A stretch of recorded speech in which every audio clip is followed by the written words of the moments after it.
be aware of Sure. your Your very large Alexander Skarsgard-like shoulder. Good. Thank you very much. That's perfect. Yep. Okay, everyone's set? Sure.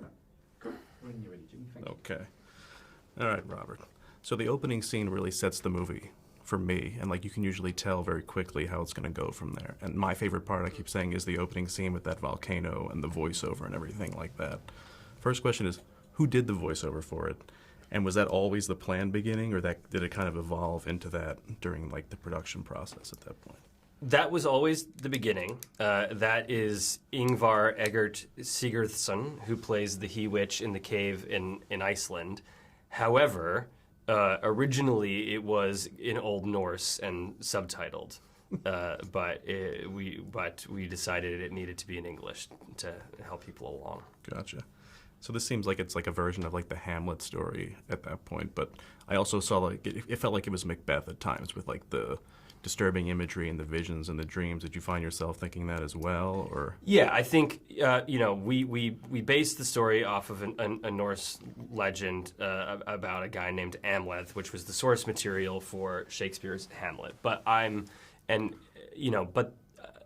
after I started reading a lot of Viking stories and sagas, I wondered for a moment, but without thinking about my history book, that was Macbeth a Viking story too, because there are so many similarities. But I think that because of my background in Shakespeare, there are some Macbethian things, and some people have said this is Hamlet with only Hamlet's mother is Lady Macbeth.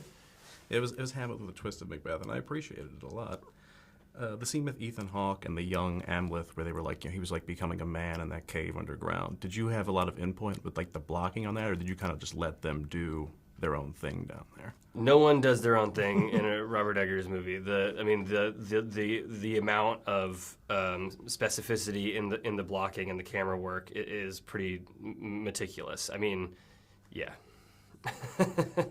Was it difficult to maintain your focus as a director with this film, during the breaks and the pauses during like the height of COVID at that point? Did you kind of just power through? Well, the thing is, we were a week away from shooting, and then we didn't make it to camera, and so then we went on hiatus. But I spent all of hiatus working with Jaron Blaschke, the DP, and our storyboard artist Adam Pescott, just like planning, preparing. Actors were growing their beards longer.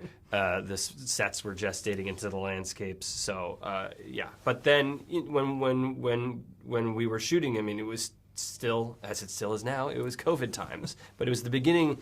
It was the beginning of that, and we didn't know, and the restrictions were insane. It was challenging. It's a process, I can imagine.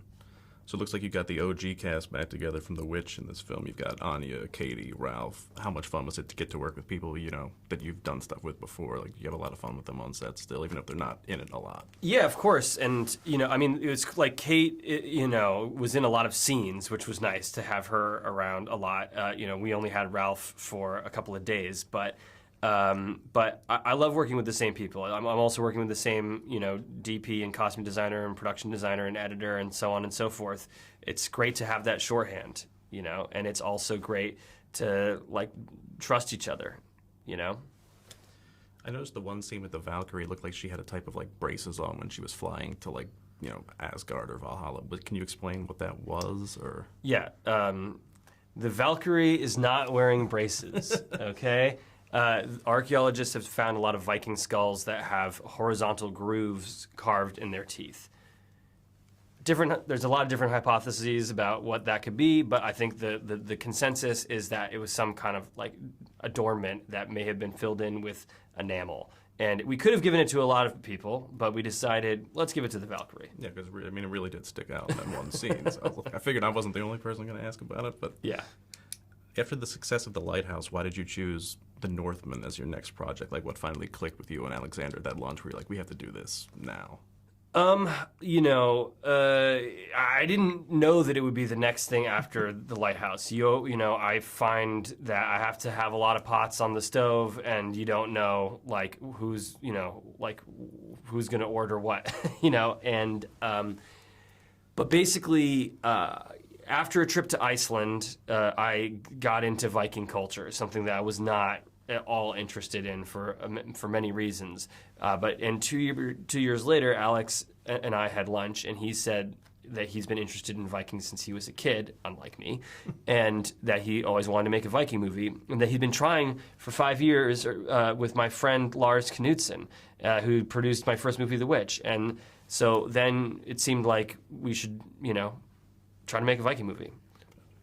You've explored America's past twice before with The Witch and The Lighthouse. Do you ever see yourself revisiting the Viking Age with a different movie, or? I mean, there's been a lot of jokes about a Maiden King sequel, which is maybe more needed than this movie.